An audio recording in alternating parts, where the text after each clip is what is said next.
let's talk about monitoring and measurement of results.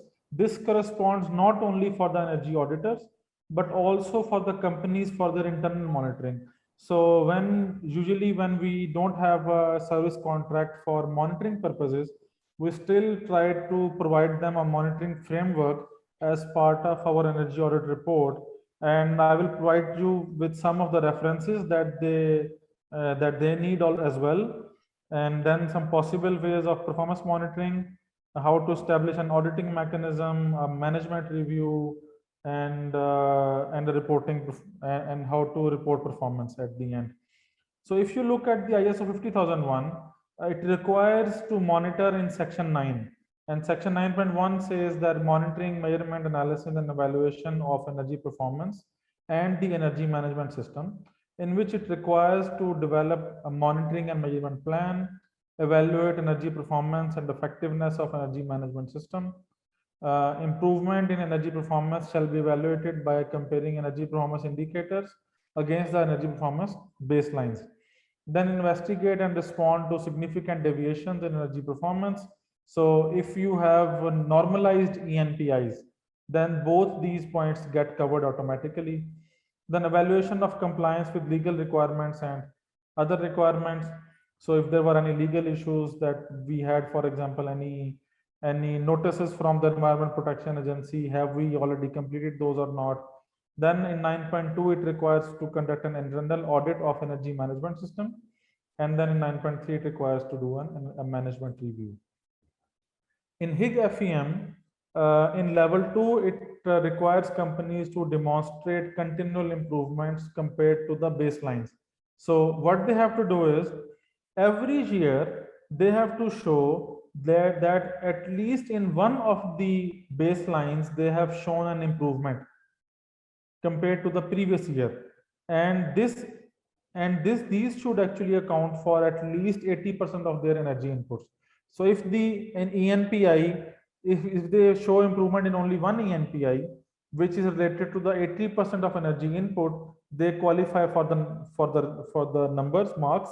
If this is a very small kind of input energy that they take in, then they don't get any marks. And in level 3, it requires them to develop science-based targets. Now there is an institute called Science-Based Targets Initiative, SBTI. I shared this as well in the beginning when we were talking about HIG FEM. And in this one, actually, you have to first commit that we want to improve. Then you have to give them your targets. How much do we want to improve, reduce our GHG emissions, all in scope 1, scope 2, and scope 3. And then they would monitor if you have improved or not. And why they call it science-based? Because according to science, we must retain our Earth's global average temperature maximum up to 1.5 degrees more than the pre-industrial level. And according to the recent IPCC report, we are going to cross this 1.5 degrees Celsius global warming by 2030 already. So the companies have to ensure that whatever targets they set actually scientifically prove that they will contribute to achieving this science-based target. So this is also one of the requirements for forward-looking companies if they really want to move forward into reducing their GHG emissions. And for this, they have to do a lot of monitoring as well. Some example tools. So remember the energy management system maturity matrix, clean by design test 10 best practices tools, eco maps that we used, and then the HIG facility environment module points that we had. You can use all these for the performance monitoring as well. You can use checklists, different checklists. For example, if you use a boiler efficiency improvement checklist earlier, where you used, okay, boiler is operating well or not, it has any leakages or not. So there could be many points that you might have evaluated earlier, which are not directly linked to the energy savings, but these are linked to the operations of the boiler maybe in an efficient way. You could use those checklists as well in the monitoring reports if they have done any improvement in those aspects or not. So for example, we could use the maturity matrix. We already have a baseline value with us, and we could plot a baseline and the current values on the same pie chart, on the same spider web diagram. and we can see in which areas factory has shown improvement, or in which areas the performance remains the same, and in which areas the performance has gone down. So this would give us a bit of qualitative review of the energy management system. Then we could use our eco maps. So remember, you developed these eco maps, we identified different kind of NPOs in different areas. So you could post an old eco map, and you could conduct a new eco mapping. Don't do it yourself. When you go for monitoring, involve company's team and ask them to do the eco map. So one is a before improvement eco map, and one is the after improvement eco map. And then you can see which areas we had some NPOs, and in which areas now we don't have these NPOs. So this can also show a visual impact in our reports as well, that visually we have also provided improvements. And then we could also monitor our key performance indicators. For example, these are values for a factory for every month. These are the absolute GHG emissions, and in the bottom the graph shows how this factory is performing in this term. And then the fresh water liter per kg, process water cubic meters per kg, and then steam per kg of product, or kilowatt hour electricity total per kg of product, and GHG emissions from utilities in kilogram CO2 per kilogram of product. And it shows either we are improving or are we really going down in performance. And it is very much possible that your GHG emissions are increasing, but your normalized ENP is reducing, because maybe in this area actually the factory's production really boosted up. Here the factory had low production levels, but in these 3 months the factory had high production levels. So the total energy intake increased. That is why the GHG emissions absolute values increased, but the normalized values decreased.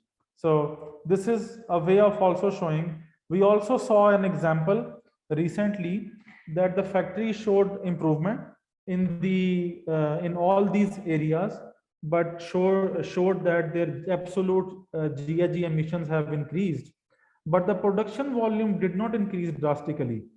So then we investigate that actually they had changed their fuel mix. So earlier they were using natural gas for burning, and now they shifted to coal. So because of that, their emissions increased. So that is how and obviously then in that case, their emission indicator of kg per kg also increased. And then, for example, we could use our action plan. So what were the actions identified? And then in each visit, what was their take in that visit? For example, they had to conduct trials of using graded coal in steam boilers and oil heaters. Earlier, they were using coal which had mixed grades. So they had 0 mm up till ranging up to 50 mm. And we requested them to do a grading of coal, at least divide them into 2 or 3 different segments, and then try to use these into boilers using different settings. And in the next visit, we saw that the trials were in progress and they would compare the data. Here they said that they have installed the oxygen sensor, and the manual control shall be applied. In the next visit, we went in and they said we're going to automate it, and the demand has been raised. So we got a copy of the purchase order from them, which is uploaded here. Similarly, for all the others, for example, waste heat recovery from standards. In first visit, they did not want to do it, but in second visit, they said that we are currently automating the standard first, and then we will go for the heat recovery. So this is monitoring of the progress as well that we can show. And then end results, as you said, how much savings have we actually achieved in each of these, what are the percentage of savings, and in which areas we have actually gone down in performance. So getting the final impact report there. And then the audit. So this audit has to be conducted by the company internally. This is not an energy audit, but the audit of the energy management system. ISO 50001 implementation resources. In the step 6 folder, you will find templates, protocols, SOPs for this internal audit. And the factory must conduct an internal audit to see if all the energy management system practices are going up to the mark, if there are any non-conformances in terms of procedures, and what kind of action plans can be taken. And in step 6, we have the audit protocol for internal audits. The audit protocol for HIG FEM can be downloaded from this link. For energy perspectives, these are the 3 areas which are very, very important when we are going there. Don't only look at the energy use, also look at the environmental aspects as well as emissions to air, because all these energy utilities are also responsible for the emissions to air, either ambient air or the final exhaust air. So these are the areas that we have to look for.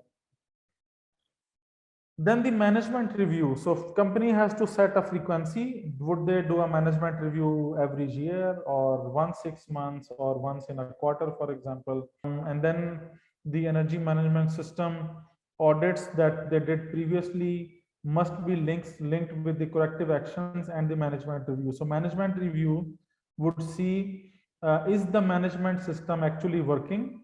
Is it stable, adequate? Is it giving us any savings or not?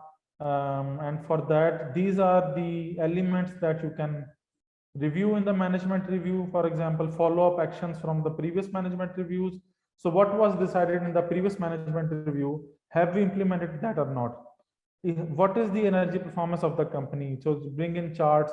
Has the energy performance increased or decreased? Which objectives and targets have been met? If there were any internal or external audits, what were the results of those audit? How much non-conformances came out and how many were resolved? Any compliance with the legal, did we have any legal issues? Did we have any communication with external partners? Did any customers raise any complaints about our energy performance, for example? Are there any circumstances that are changing? For example, are there any new client targets? Are there any new emission standards coming out? Are there any legal circumstances that have changed? What are the changes required to the management system, to the energy policy, to the risk assessment? Do we need to change our objectives and targets, for example? So all these, you can also get templates in the same folder again, ISO 50001 implementation resources. Go to step 7. It is all about conducting management review. I have just summarized some of the points here. And then final reporting of the impact. I mean, you can have many things. For example, what was the commitment of the CEO? What was the nature of the business? How the company determined what are the problems to be addressed, for example, which stakeholders were involved, which goals and objectives were set, information on how the company has performed against the goals. So what were the savings achieved, for example? Are there any future plans? What were the measures that have been completed and which measures they want to take forward in future, which still need to be implemented? Are there any revisions to the objectives or targets, any standards or guidelines that are being used? And are there any independent assurance statements, or for example, any third party review of the energy performance? So these kind of things could come in from for the final performance monitoring report as well.